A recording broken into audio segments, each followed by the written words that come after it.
देखिए, आज हम लोग प्रश्नोत्तर दर्पण का अप्रैल महीना 2023 का राष्ट्रीय घटनाक्रम देखेंगे। मैगजीन देखिएगा राष्ट्रीय घटनाक्रम में, तो पहला जो बॉक्स बना रहेगा उसमें दिया हुआ क्या, 22वां विधि आयोग के कार्यकाल में वृद्धि, है ना। 22वां विधि आयोग के कार्यकाल में वृद्धि, पहले इसको हम लोग जान जाते हैं, थोड़ा फैक्ट जान जाते हैं जो मैगजीन में दिया हुआ है, तो उसका हम लोग एनालिसिस करें।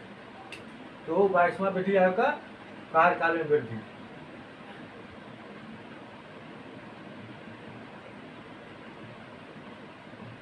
विधि आयोग इसका कार्यकाल में वृद्धि हुआ।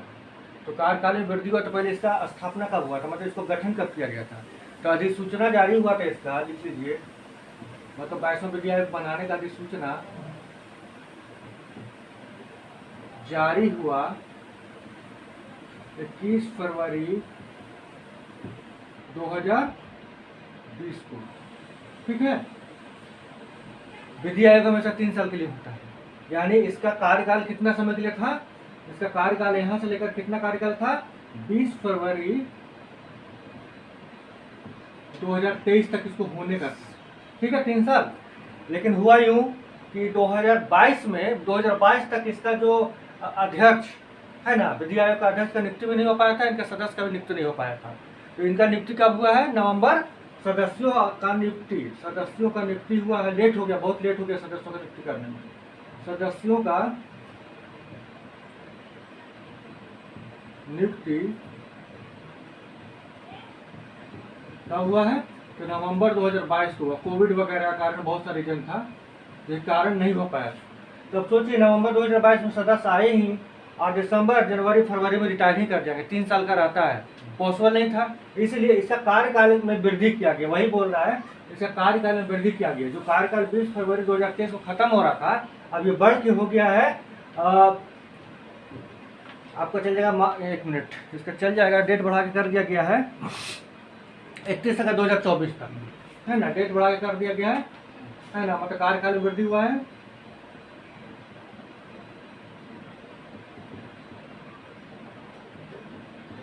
इकतीस अगस्त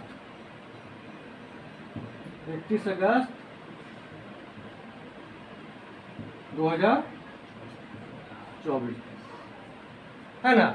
ये इसका फैक्ट है, पहले फैक्ट आप लोग नोट कर लीजिए। जितना मैगजीन में दिया है, इतना बड़ा चौड़ा लंबा चौड़ा लिख के पूरा कहानी सुनाया है, उसमें से यही फैक्ट निकलेगा कि आपका शॉर्ट हो गया, ठीक है। इसके बारे में आपको हम और बताते हैं, जितना नोट कर लीजिए फटाफट, इस तरह हम लोग करते हैं, ठीक है। आगे बढ़े, चलिए।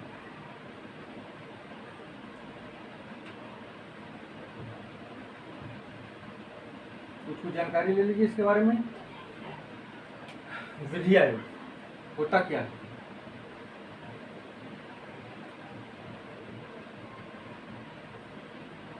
देखिए, ये एक कार्यकारी प्रस्ताव या कार्यकारी आदेश से गठन किया था। बताइए कार्यकारी आदेश क्या, वो भी बता देंगे अभी हम। इसका गठन जो होता है ना, कार्यकारी आदेश से होता है,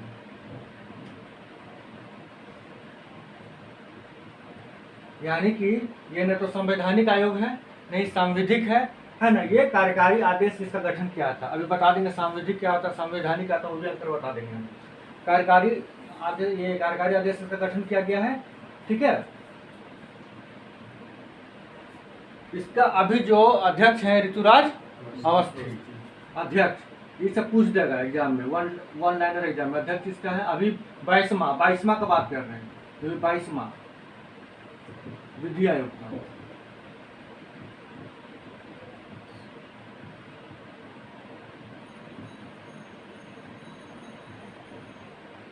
कौन है, ऋतुराज अवस्थी, ठीक है। पूर्णकालिक सदस्य कौन है, पूर्णकालिक सदस्य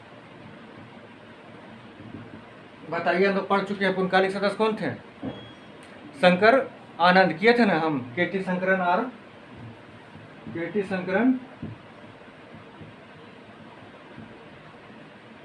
और आनंद,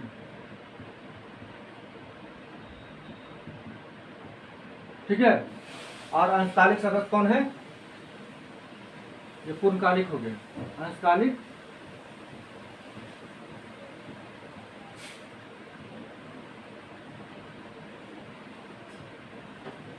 कौन है? करुणानिधि नाम था और एक राका। करुणानिधि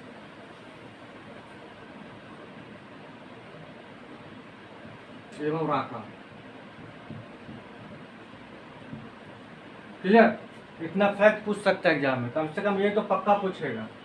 इसको आप रख लीजिए, जिसको बोल रहे हैं उसको टिक आउट कर लीजिए। वनडे एग्जाम में पक्का है सब क्वेश्चन। फिट क्वेश्चन है। अध्यक्ष ईश्वर कौन नियुक्ति हुए? ऋतुराज अवस्थी है। इसका कार्यकाल भी बढ़ा है। कार्यकाल बढ़ा के कितना कब कर दिया गया वो जान लीजिएगा, ठीक है ना। विधि आयोग के बारे में और कुछ डिटेलिंग इसका, हाँ इसका काम जान लीजिए। विधि आयोग का काम क्या होता है, इसका विधि आयोग का कार्य करता क्या है। ये होता है ना क्या कि आपका अनावश्यक जितना कानून अभी तक बनाया गया है ना, जितना मतलब सब तो आवश्यक ही कानून था, लेकिन समय के साथ साथ तो क्या हो गया कि अब उसका कोई प्रासंगिकता नहीं रह गया। वो आप उसको रद्द कर दिया जाना चाहिए। तो जो वर्तमान समय में अनावश्यक कानून है उसको रद्द करने की सिफारिश करता है कि इस कानून को हटा दीजिए, इस कानून को हटा दीजिए, है नहीं, फालतू वो हो गया। तो कानून का अनावश्यक कानून को रद्द करवाता है। ये अनावश्यक कानून को समाप्त करने हेतु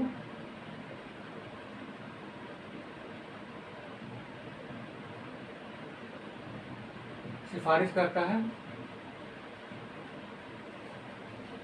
ठीक है। दूसरा काम करता है डीपीएसपी होता है ना, क्या होता है डीपीएसपी? राज्य के नीति निर्देशक तत्व होता है, उसके उद्देश्य को पूरा करने के लिए सिफारिश करता है कि कौन कौन सा बातों को अभी कानून बनाया जा सकता है। तो नीति निर्देशक सिद्धांत, राज्य के नीति निर्देशक सिद्धांत, क्या इसको डीपीएसपी भी लिख सकते हैं, नीति निर्देशक सिद्धांत के उद्देश्यों को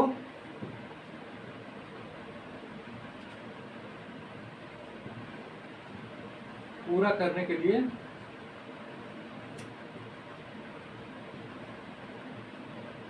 सिफारिश करता है, ठीक है। जिस तरह का प्रस्तावना के उद्देश्यों को पूरा करने की सिफारिश करता है। जो हम लोग का कॉन्स्टिट्यूशन का क्या है, प्रियम्बल है, प्रस्तावना। प्रस्तावना का जो उद्देश्य क्या है, समाजवादी, पंथ निरपेक्ष, ये सब है ना, उसके लिए कानून बनवाना चाहता है। प्रस्तावना के उद्देश्य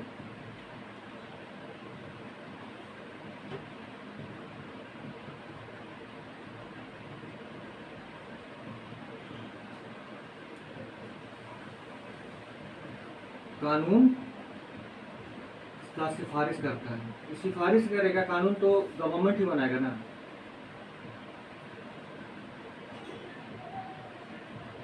ठीक है। बस आप क्या कानून न्याय प्रशासन के विषय पर कानून बनाता है, बहुत कुछ लिख सकते हैं इतना। कानून विषय, कानून न्याय प्रशासन पर कानून बनाता है। कानून न्याय प्रशासन हेतु कानून बनाता है।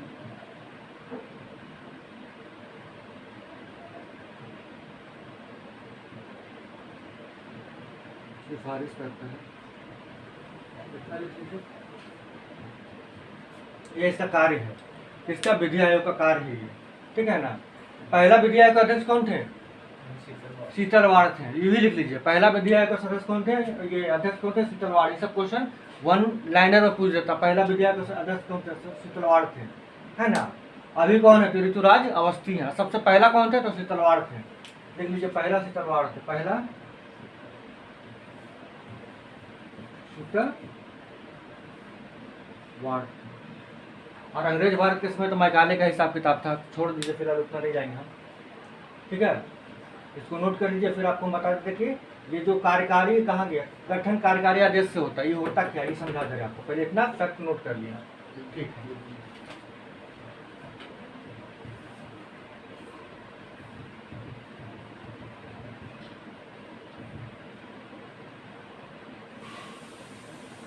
देखिए, जो आयोग का गठन होता है ना, आयोग का गठन, कोई भी आयोग का गठन, तीन तरीका से होता है। पहला होता है संवैधानिक, हमेशा क्वेश्चन पूछता रहेगा ये आयोग संवैधानिक है, सांविधिक है या कार्यकारी आदेश से गठित है। कोई आयोग का नाम दे देगा, चाहे मानवाधिकार का नाम दे दिया, विधि आयोग का नाम दे दिया, लोकपाल का नाम दे दिया, या फिर आपका क्या है वित्त आयोग का नाम दे दिया, है ना, निर्वाचन आयोग का नाम दे दिया, बोले कि संवैधानिक है, सांविधिक है या कार्यकारी आदेश से गठित है। तो पहले इस अंतर समझिए, संवैधानिक क्या होता है, दो तरह का आयोग होता है, संवैधानिक होता है, एक गैर संवैधानिक होता है।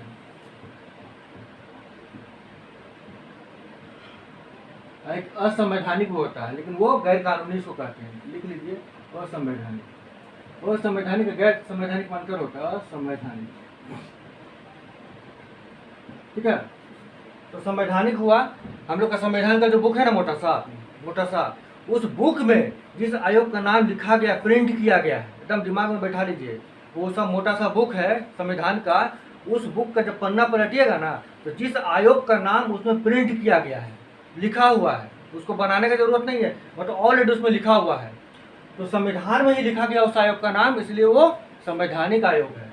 जैसे क्या, जैसे वित्त आयोग, संविधान में लिखा गया अनुच्छेद, वित्त आयोग कितना 280। निर्वाचन आयोग संविधान में ही लिखा गया निर्वाचन आयोग होगा, उसका पन्ना पे लिखा हुआ है 324 अनुच्छेद, है ना, ये सब संविधान में लिखा गया है। यूपीएससी के बारे में, यूपीएससी है ना, संविधान में ही लिखा गया है। तो इन सब चीजों को हम लोग संवैधानिक कहेंगे, क्लियर, जिसका उल्लेख संविधान में किया गया, जिसका उल्लेख संविधान में कर दिया गया है, एकदम सिंपल भाषा में समझ जाना बात को, है ना। जैसे कि उदाहरण दे दीजिए, वित्त आयोग अनुच्छेद 280, ठीक है। निर्वाचन आयोग कितना 324।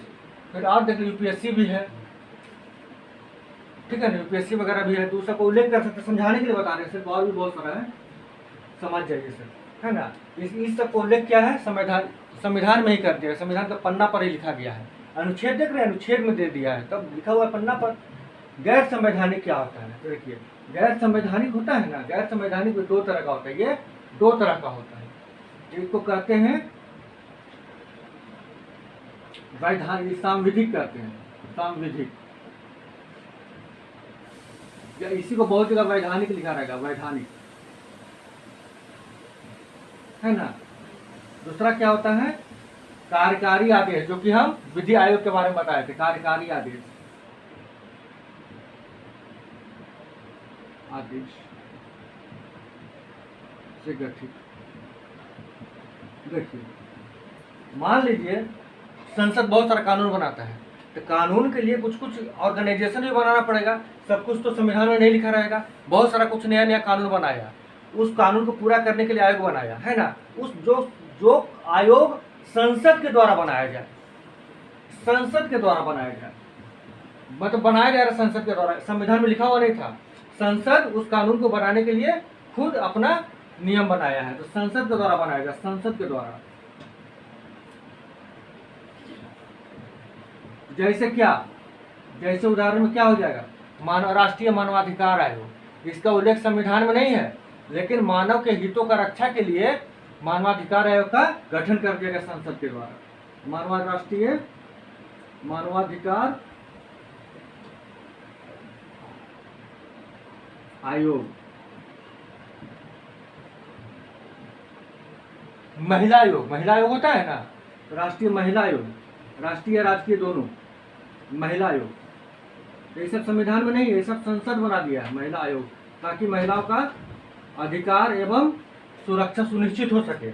मानवाधिकार आयोग, ताकि हर मानव का अधिकार और सुरक्षा सुनिश्चित हो सके, इसके लिए मानवाधिकार आयोग बना है। अभी लोकपाल का बड़ा चर्चा हो रहा था, लोकपाल, ये सब क्या है, ये सब संसद के द्वारा बनाया गया है। तो अंतर समझ लीजिएगा, जिसका अनुच्छेद है संविधान में जिक्र है वो संवैधानिक है, जिसका संसद के द्वारा बना दिया गया समय समय के अनुसार आयोग का निर्माण कर दिया संसद के द्वारा, वो हो जाएगा संवैधानिक या वैधानिक, ठीक है ना। संवैधानिक नहीं, संविधिक, संविधिक, संवैधानिक तो ये हो जाएगा संविधिक या वैधानिक भी बोलते हैं, बहुत जगह वैधानिक भी लिखेगा। कार्यकारी आदेश से, देखिए कार्यकारी आदेश से क्या होता है, मतलब जैसे एक प्रधानमंत्री होते हैं, ठीक है, और उसका बहुत सारा कैबिनेट होता है, बहुत सारा मिनिस्टर होता है, बहुत सारा मिनिस्टर होता है, उसको मिला के क्या बनता है, कैबिनेट बनता है। कैबिनेट बनता है ना, ये कैबिनेट जो होता है ना, सरकार यही होता है, सत्ता यही हाथ में रहता है। जैसे प्रधानमंत्री होंगे, अभी गृह मंत्री हैं अमित शाह है ना, और भी महिला और बाल कल्याण मंत्री कौन है, स्मृति ईरानी, और भी बहुत लोग हैं, मंत्री लोग हैं। तो प्रधानमंत्री और मंत्री का जो भी ग्रुप बना हुआ है ना, वो कैबिनेट हुआ, ठीक है। तो कैबिनेट के प्रस्ताव से अगर कोई क्या संस्था का गठन हो जाए या कोई आयोग का गठन हो जाए, इसके लिए वो संविधान में जिक्र नहीं है, नहीं संसद बोला। संसद बोलने का मतलब पूरा का पूरा लोकसभा, पूरा राज्यसभा और राष्ट्रपति तीनों मिलकर जब करेगा तो संसद कहलाएगा। यहाँ पर क्या कर रहा है, सिर्फ कैबिनेट मिनिस्टर, प्रधानमंत्री कैबिनेट मिनिस्टर मिलकर एक आयोग का गठन कर दिया कि चलो ये जरूरत है वर्तमान में, आयोग का गठन कर दो। तो जब ये आयोग का गठन करता है ना तो उसको कार्यकारी आदेश से गठित करते हैं। कार्यकारी का मतलब होता है एक्सिक्यूटिव, एक्सिक्यूटिव यही ना है कार्यकारी। इसी के नीचे में सब ऑफिसर लोग रहता है, सब ऑफिसर जो डीएम हुआ, कलेक्टर क्या, सब इसी का काम करता है, ठीक है ना। कार्यकारी लोग हैं, जो कार्यपालिका भी हम लोग कहते हैं। ये क्या हो गया, ये विधायिका हो गया, यानी विधायिका के द्वारा पारित हो जाएगा तो संविधिक या वैधानिक, कार्यपालिका द्वारा पारित तो हो जाएगा कार्यकारी आदेश से गठित। ये क्या होता भैया, तो यही विधि आयोग था, इसी में था विधि आयोग, ठीक है। इसी में आपको रहेगा क्या, नीति आयोग। नीति आयोग का नाम सुने हैं ना, नीति आयोग। इसी में रहेगा एनसी, नेशनल डेवलपमेंट को, ये है ना एनडीसी, राष्ट्रीय, ठीक है, लिख लीजिए इतना।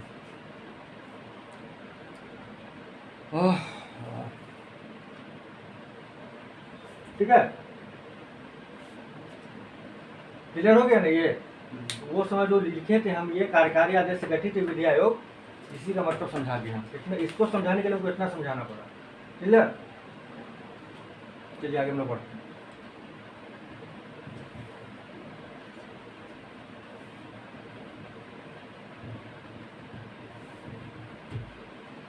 देखिए, दक्षिण अफ्रीका से लाए गए 12 चीते कुन्हो नेशनल पार्क में है। देखिए, एक भारत अभी है, क्या है कि एक चीता का अभियान चला रहा है। क्या क्या चीता संरक्षण परियोजना चला रहा है, चीता संरक्षण परियोजना।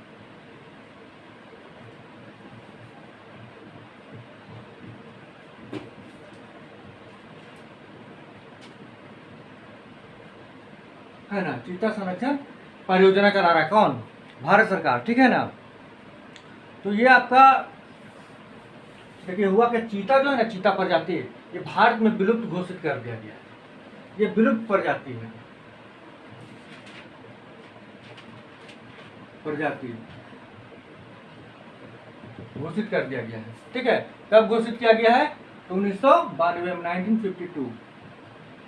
ये क्वेश्चन पूछ देगा बीपीएससी वगैरह में, सब जो बोलेगा ना उसको हॉटलाइन आप कर लीजिएगा, उसको स्टार से कर लीजिएगा, क्योंकि अभी चीता लाया है तो जरूरी नहीं कि यही पूछेगा कि चीता कहाँ से लाया गया है, कितना लाया गया है, पूछ देगा चीता को कब विलुप्त किया गया था, कब विलुप्त प्रजाति घोषित किया गया था, है ना। अप्रैल का ही न्यूज है, तो 1952 में विलुप्त प्रजाति घोषित किया गया था, ठीक है। आगे देखिए,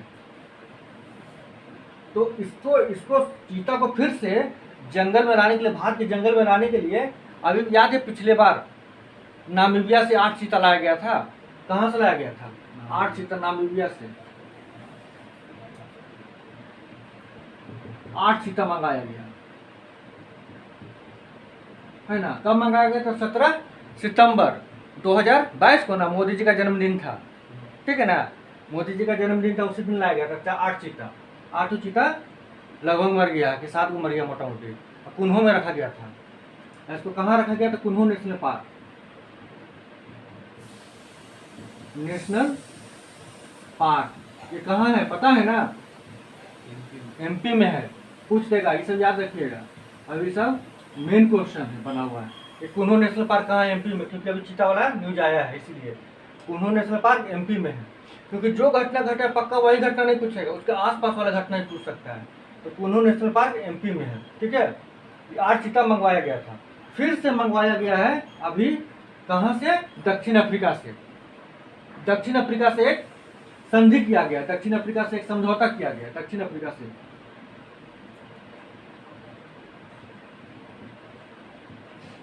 समझौता किया गया चीता लेने के लिए। क्या समझौता किया गया है कि प्रत्येक वर्ष 10 सालों तक प्रत्येक वर्ष हम आपसे 12 चीता लेंगे। यानी 10 साल में कितना चीता लेंगे? 120 चीता। प्रत्येक वर्ष 10 वर्षों तक 12 चीते लिया जाएगा। यानी टोटल 120 चीता लिया जाएगा और उसको भारत के जंगलों में रखा जाएगा।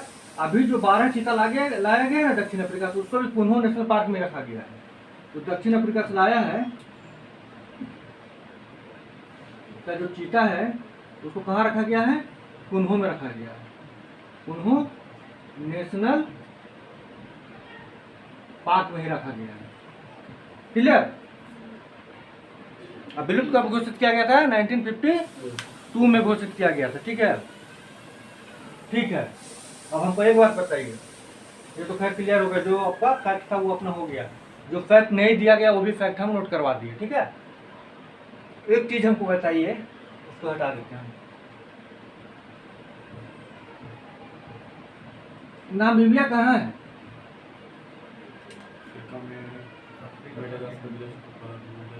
नामीबिया और दक्षिण अफ्रीका। चालाक होता क्या होता है, यहाँ से लाया है ना, क्वेश्चन क्या करेगा, पूछ जाएगा कि दक्षिण अफ्रीका का पड़ोसी देश कौन है निम्न में से। दक्षिण अफ्रीका से भी चीता लाया है, नामीबिया से चीता लाया है। दक्षिण अफ्रीका बोले जिम्बाब्वे, चाहे जिम्बाब्वे किसका पड़ोसी देश है? देखिए, पढ़ने का यही तरीका होता है। दक्षिण अफ्रीका रट लिए, अब दक्षिण अफ्रीका कहाँ है, इसका पड़ोसी देश कहाँ है वो भी हम नहीं जानते हैं। पूछ देगा, चालाकी किया कि दक्षिण अफ्रीका भी चर्चा में है, दक्षिण अफ्रीका से उसी से रिलेटेड कुछ पूछ देगा। देखिएगा, आप यहाँ पर देखिएगा, ऐसे है मोटा मोटा इंडिया के टाइप का, नीचे उसका नक्शा रहता है क्या। इसको मान लीजिए यहाँ गया दक्षिण अफ्रीका, अफ्रीका का नीचे निचला पार्ट, यहाँ पर नामीबिया है ना, देख लीजिए यहाँ पर, समझ लीजिए। एटलस तो नहीं लाए होंगे, लाए हैं, खोलिए देखिए, ये देखिए यहाँ पे दक्षिण अफ्रीका है, यहाँ पर दक्षिण अफ्रीका है, ठीक है। इसके बगल में नामीबिया है, जस्ट बगल में देखिए नामीबिया है। तो 8 चीता यहाँ से लाया था और 120 को यहाँ से लाएगा, अभी 12 चीता यहाँ से लाया है। अब याद कैसे रखिएगा, देखिए नामीबिया है, एक तो दोनों से याद रहेगा कि दोनों जगह से चीता ला गया है। तो दक्षिण अफ्रीका का सबसे निचला छोर क्या होगा? दक्षिण अफ्रीका ही होगा, सबसे निचला छोर है। अब हमको 12 चीता वहीं से लाए हैं, याद है। 8 चीता वहाँ नामीबिया से लाए, तो इसका बगल में पड़ोसी देश नामीबिया है, वो याद कर लेंगे। अच्छा, पड़ोसी देश नामीबिया, यहाँ से भी चीता लाया गया है ना। अब देखिए, यहाँ पर 2 देश है, एक है जिम्बाब्वे, एक है जाम्बिया। जिम्बाब्वे से ही टूट के जाम्बिया बना था, जिम्बाब्वे से टूट के जाम्बिया बना था। कैसे मैप याद होता, मैपिंग करवाने का तरीका बताते थे। जिम्बाब्वे टूट के जाम्बिया बना था, है ना। तो ऐसे याद कर सकते हैं कि दक्षिण अफ्रीका याद रहेगा, नामीबिया याद रहेगा। नामीबिया, जिम्बाब्वे और जाम्बिया के बीच में दोस्ताना है। दोस्ताना का मतलब क्या है? बोस्टवाना, बीच में है बोस्टवाना, ठीक है।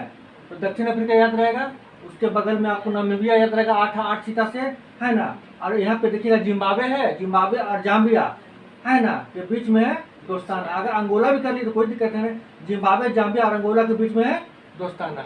नामीबिया से पकड़िए, नामीबिया, जिम्बाब्वे, जाम्बिया, या दोनों में लगा है, नामीबिया, जिम्बाब्वे, जाम्बिया, अंगोला में है दोस्ताना। तो बीच में दोस्ताना, तो बीच में ही रहता है, सबका फैक्टर काम करता है दोस्ताना। तो आपका इतना दूर आपको कंप्लीट याद हो गया। यहाँ पे मोजाम्बिक कैसे याद रहेगा? अभी याद था ना, कराची में गया है, अस्थायी सदस्य में बताया था ना, जापान के डोर पर माल्टा मौज में सीट खा रहा था, तो मौज से मोजाम्बिक बना था कि नहीं बना था? यहाँ पे मोजाम्बिक हम लोग किए थे। तो देखिए कुल मिला के आपको यहाँ से यहाँ तक आपको पूरा नक्शे आपको याद हो जाएगा। यहाँ का यहाँ याद हो गया, यहाँ का हम बता देंगे, अभी आगे पढ़ाएंगे तो यहाँ का बताएंगे, यहाँ से यहाँ याद हो जाएगा। देखिए पूरा आपका अफ्रीका याद हो गया, जबकि अफ्रीका याद करना सबसे डिफिकल्ट काम है। अफ्रीका का कोई देश बता दे और याद होगा तो कौन कहाँ पर वो भी ध्यान रहेगा, ठीक है। इसीलिए बोलते कि पढ़ते पढ़ते मैप होगा, ऐसा नहीं होगा किसी दिन मैप एकदम स्पेशली मैप बैठ के पढ़ रहे हैं वो कभी भी मैप नहीं हुआ था, ठीक है। ये हो गया आपका क्लियर, ये क्लियर। आगे बढ़ते हैं हम लोग।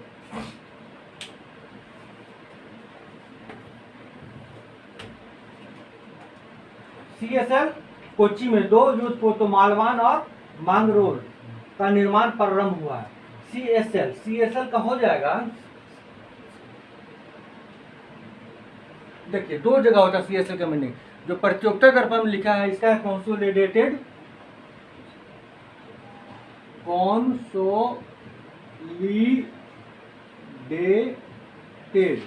हिंदी में ही लिखा है कंसोलिडेटेड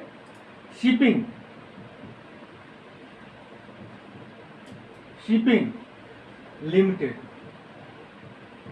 ठीक है ना। बस इतना याद रखना, कंसोलिडेटेड शिपिंग लिमिटेड। बहुत ज़्यादा देखिएगा इसका कोचिंग शिपयार्ड लिमिटेड भी लिखता है, ठीक है ना, ये भी ध्यान में रखिएगा। कोचिंग शिपयार्ड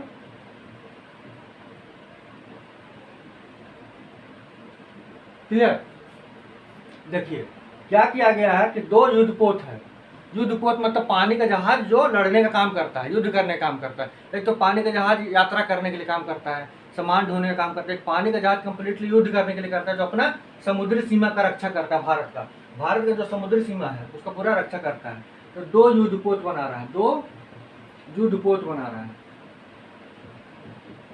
ऐसे टोटल 8 युद्धपोत बनाना है ना। उसमें से 2 युद्धपोत का निर्माण अभी चल रहा है, 2 युद्धपोत का निर्माण चल रहा है। उसका नाम क्या है? मालवान और मांगरोल।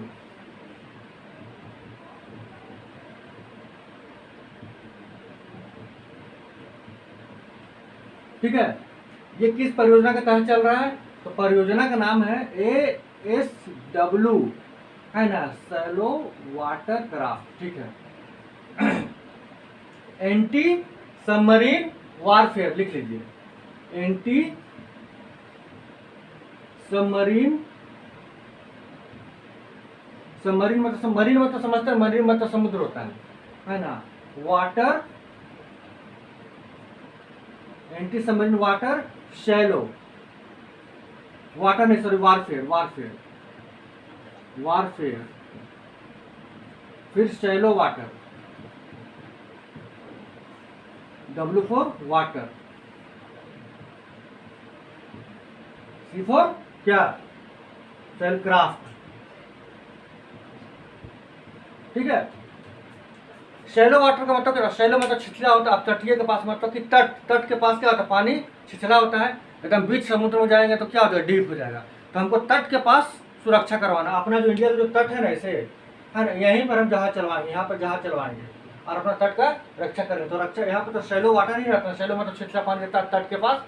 इसीलिए होता ये किया है कि बहुत हाई टेक्नोलॉजी का इसको यूज किया गया है। इसके तहत इसको कहते हैं ना साइलेंट किलर भी इसको कहा जाता है। ये जो टेक्नोलॉजी है ना, ये परियोजना, इस परियोजना के तहत टोटल 8 को बनेगा, टोटल 8 जहाज युद्धपोत बनेगा,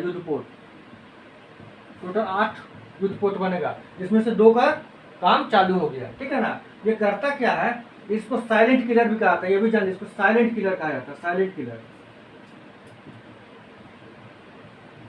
ये सब चीज मैगजीन और रियल जान लीजिए, साइलेंट किलर कहा जाता है। साइलेंट किलर क्यों कहते हैं?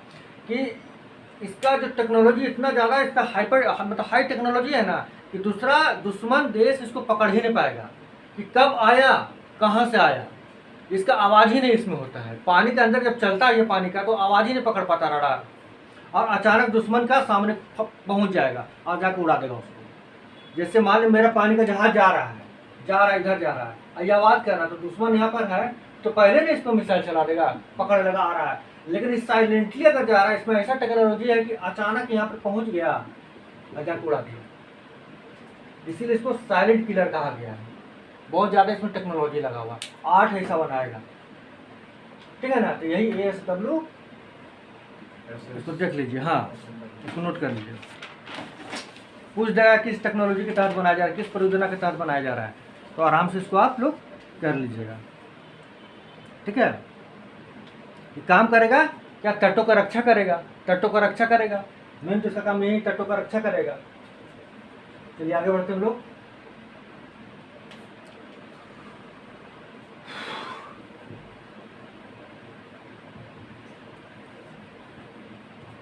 मान लो नहीं लिख पाते हैं तो वीडियो रहेगा, वीडियो आराम से पॉज कीजिएगा, लिख लीजिएगा। तो छूट भी जाए तो वीडियो पॉज कीजिएगा, लिख लीजिएगा। अभी तो खैर वीडियो चल जाएगा, कुछ देर में चालू हो जाएगा। ठीक है, ये हो गया। हम लोग आगे बढ़ते हैं। DRDO द्वारा hypersonic technology demonstrator vehicle, hypersonic technology demonstrator vehicle का परीक्षण किया गया है। किसके द्वारा किया गया है? ये DRDO के द्वारा। EHTDV,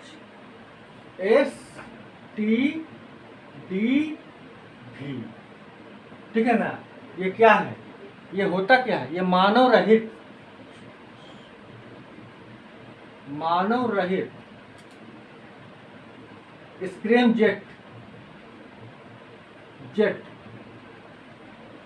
इंजन वाला वायुयान है।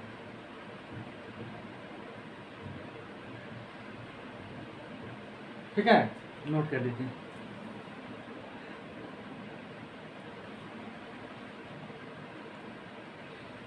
देखिए इसका खूबी क्या है कि ध्वनि का आवाज से 6 गुना ज्यादा स्पीड से दौड़ेगा, ये उड़ेगा।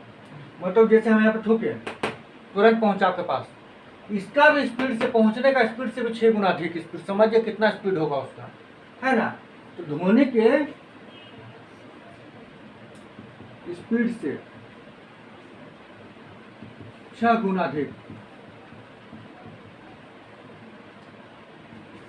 स्पीड से चलेगा, है ना। इसका स्पीड रहेगा, इसलिए इसका नाम रखा है हाइपर। इसका नाम रखा क्या? इसका नाम रखा हाइपर सोनिक। बहुत ज्यादा तेज है ये।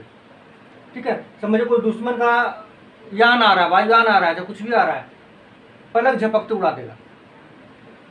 7200 किलोमीटर प्रति घंटा रफ्तार है। 7200 किलोमीटर प्रति घंटा रफ्तार का मतलब क्या हुआ, समझ रहे हैं? 1 मिनट में कितना?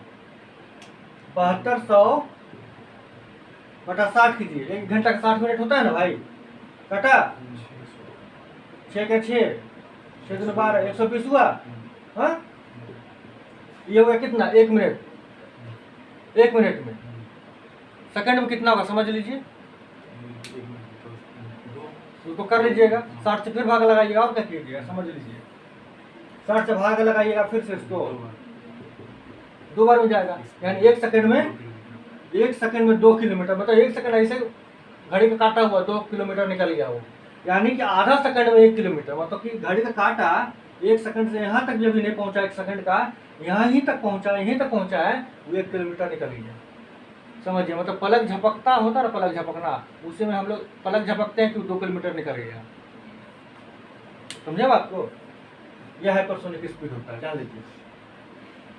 उस स्पीड से किसी को मारेगा तो संभलने का भी मौका मिलेगा क्या? तो यही है HSTDV।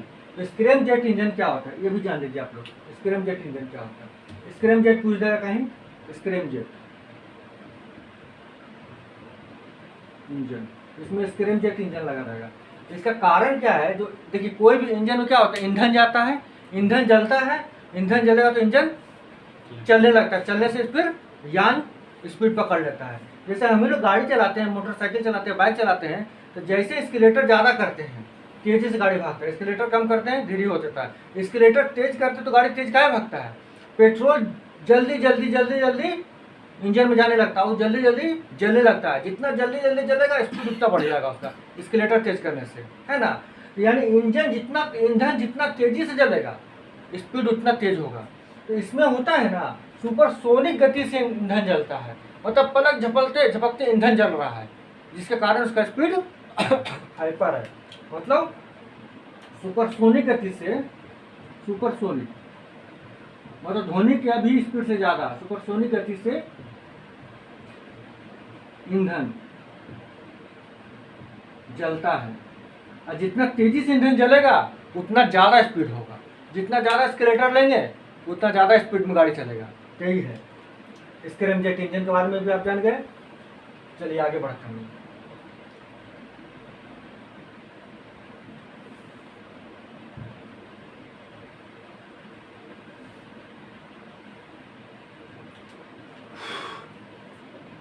हाँ, एक डीआरडीओ के बारे में थोड़ा ध्यान देंगे। डीआरडीओ, डीआरडीओ का फुल फॉर्म क्या होता है?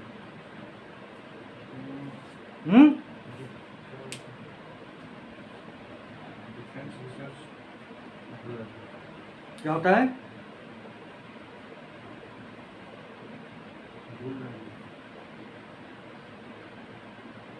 डिफेंस रिसर्च डेवलपमेंट ऑर्गेनाइजेशन है ना, होता है जी। तो इसका स्थापना कब हुआ था?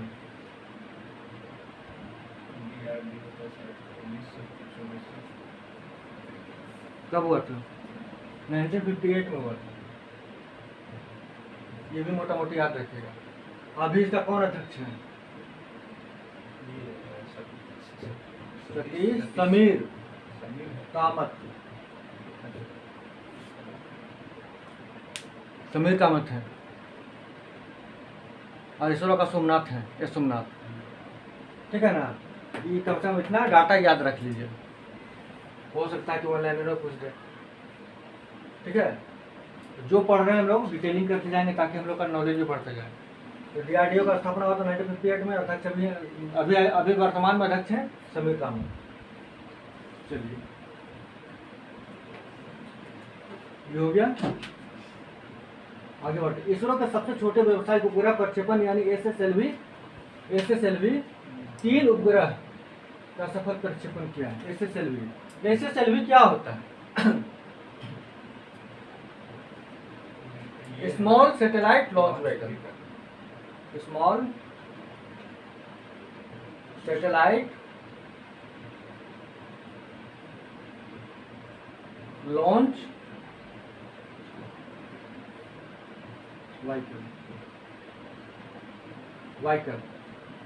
व्हीकल होता है ना, यान, व्हीकल जिसको कहते हैं व्हीकल। ठीक है ना, स्मॉल सैटेलाइट लॉन्च व्हीकल। जैसे पीएसएलवी जीएसएलवी होते हैं, बड़ा बड़ा सैटेलाइट को लॉन्च करता है, लेकिन हमको छोटा छोटा सैटेलाइट को लॉन्च करना है। इसके लिए एसएसएलवी का यूज करेंगे हम लोग। ठीक है, इसका यूज करेंगे हम। और उसके बाद फिर क्या होगा? एसएसएलवी का यूज करेंगे। इसमें अभी क्या किया है कि इसरो किया है, इसको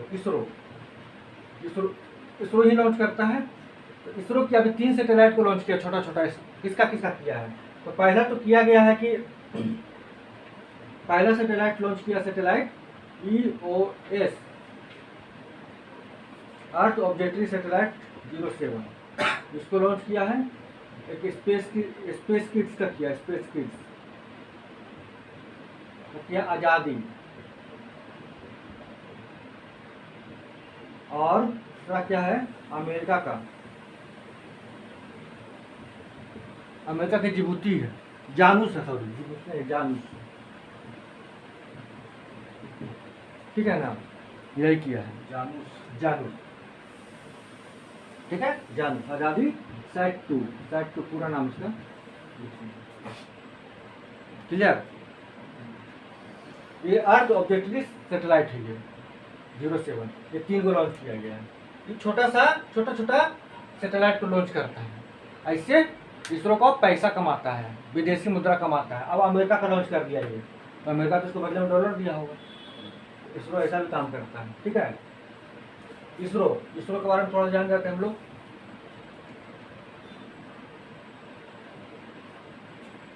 इसरो क्या है? डीआरडीओ तुम लोग जान गए हम लोग। Indian Space Research Organisation. ठीक है, इंडियन स्पेस रिसर्च ऑर्गेनाइजेशन।